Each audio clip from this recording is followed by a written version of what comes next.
आदाब, मैं हूं मुमताज आलम रिजवी और इस वक्त मैं आपके खिदमत में लाइव हाजिर हुआ हूं। बात करूंगा इजराइल और फिलिस्तीन और सीरिया के मसले पर।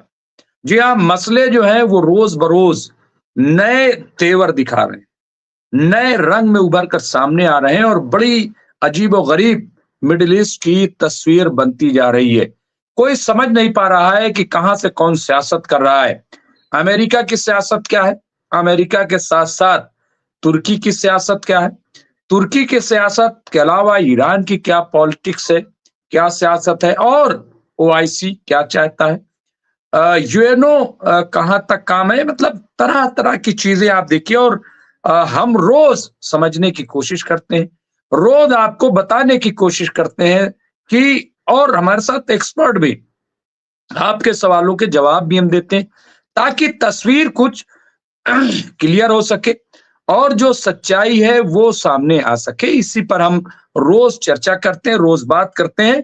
और आप भी हमारे साथ, चाहे फिरोज खान साहब हों, खालिद अख्तर साहब हों, मोहम्मद जहांगीर पाशा साहब हों, असलम लावारे हों, नदर अली साहब हों, जयदीप सिंह बुंदेला साहब हों, शकील सैफी साहब हों, मोहम्मद रईसी, ये सब जो हमसे जुड़ते हैं, इब्राहिम साहब हों, ये गयूर अंसारी साहब हो, ये सब हम देखते हैं कि बहुत ही संजीदा डिबेट वो करते हैं। मैं उन्हें यही मानता हूं कि वो हमारे साथ बाकायदा जुड़ते नहीं है बल्कि डिबेट करते हैं। जिस तरह से वो सवाल उठाते हैं, मैं कुछ अपडेट्स दे करके कैप्टन साहब को आपकी खिदमत में लेकर के आऊंगा। सबसे पहला ये कि इजराइल पर हमले के लिए सीरिया की जमीन का नहीं होने देंगे इस्तेमाल, ये एसटीएस का बयान आया।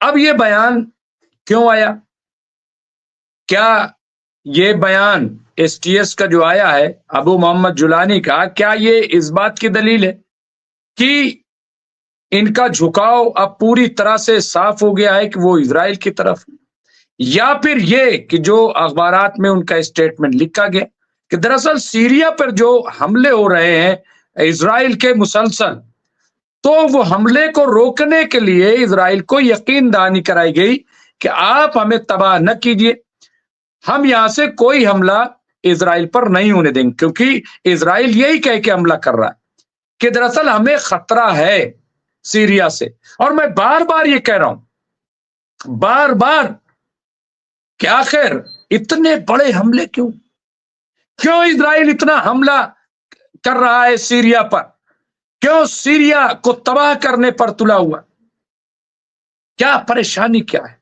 दिक्कत, क्या है, और क्या उसके तबाह करने से चीजें वाकई तबाह हो जाए। आप तो बात यहां तक पहुंच गई कि मशहद मशहद कह रहा हूं, यहां जो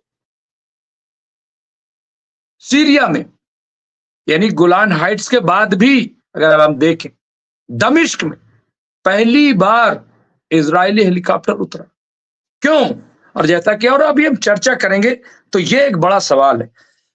दूसरा सवाल जो बहुत इंपॉर्टेंट है कि जो तुर्की के सदर हैं रजब तैयब अर्दगान, हकीकत में वो मुस्लिम देशों के खलीफा है या खलनायक है क्या, उनका रोल कैसे तय होगा, क्या उनको मुस्लिम ममालिक जो है अपना खलीफा वाकई मानने के लिए तैयार हो गए, क्या क्या इसमें कोई सच्चा, और या जिस तरह का रोल सामने आ रहा है, चाहे वो फिलिस्तीन का मामला हो, बयान बहादुर बने हुए पीछे से इजराइल की मदद कर रहे हैं, ऐसी खबरें हैं, तो फिर क्या ये खलनायक इनको माना जा रहा है?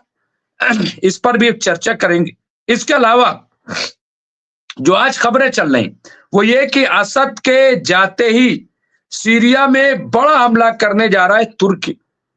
अब आप बताइए, इजराइल पहले बड़े से बड़े हमला कर रहा है, पहले उसको पूरी तरह से तबाह कर रहा है, 600 से 700 बड़े बड़े हमले कर दिए, एयर स्ट्राइक कर दी, अभी दिल नहीं भरा अर्दगान का। जो खबर है मैं वो उस पर बात कर रहा हूं, अब वो भी सीरिया पर हमला करने के लिए तैयार है। क्या है ये, है क्या ये, और आई, और आई, और कह रहे हैं खतरनाक ऐलान, अमेरिका सेना का भी डर नहीं। अरे भैया, अमेरिका का कहां डर है, अगर ये सब टर्की कर रहा है तो उसी की शय पर तो कर रहा है, तो डर किस बात का? ये क्या मीडिया लिखता है, क्या मीडिया लिखता है? मैं कई बार सोचता हूं कि ये जो कॉपी लिखने वाले लोग हैं, ये कहां से लाए गए? अपनी ही रिपोर्ट में दो तरह की बातें। ये और आइए, अब ये सीरिया में फेल हुए सऊदी अरब और यूएई, तुर्की बना विजेता, क्या मुस्लिम देशों के खलीफा बन गए? अब ये भी चला दिया। कैसे फेल हो गया?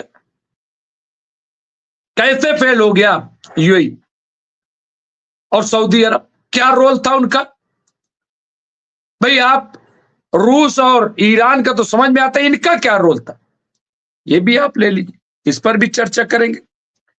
अब और आ जाइए, क्योंकि हमने बार बार कहा कि हम इजराइल और फिलिस्तीन की बात को मरकज में रखेंगे। ये हमारा जो मौजू है वो सेंटर पॉइंट हमारा सेंट्रिक है। फिर इजराइल बार बार हमले कर रहा है गाजा में, आप जान रहे हैं। हमास ने बहुत मुंह तोड़ जवाब दिया है, हमास ने, जिसे ये कहा जा रहा है कि हमास तो खत्म हो गई, और कई इजरायली फौजी मारे गए, कई इजरायली फौजी मारे गए, और ये उस वक्त हो रहा है। यानी इजराइल, आप मतलब सोच से बाहर है। एक तरफ तो बातचीत चल रही है कि भाई सीज फायर हो जाए। अरे भाई सीज फायर हो जाए तो बेगुनाहों पे तो हमले बंद कर दो, बेगुनाहों पे हमले मान ही नहीं रहा इजराइल। किस अंदाज का सीज फायर होगा? और आ जाइए, इस पर भी चर्चा करेंगे। यमन दूसरी तरफ, यमन पे ब्रिटिश और अमेरिका ने हमला किया, तो यमन कहां चूकने वाला?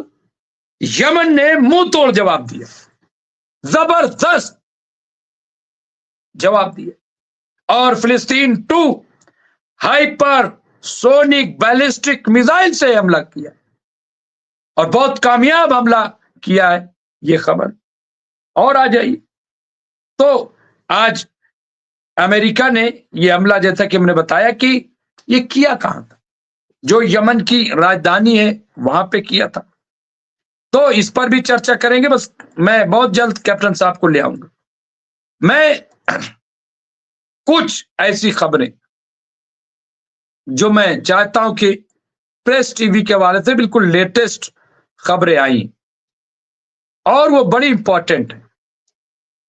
अब मैं जो यूएस के expert, Israel has run American foreign policy in the Middle East for 30 years. ये वहां का एजेंडा है। और क्या लिखते हैं देखिए, क्या during an interview with Tucker Carlson, American economics professor Jeffrey Sachs says it doesn't really matter who is US president.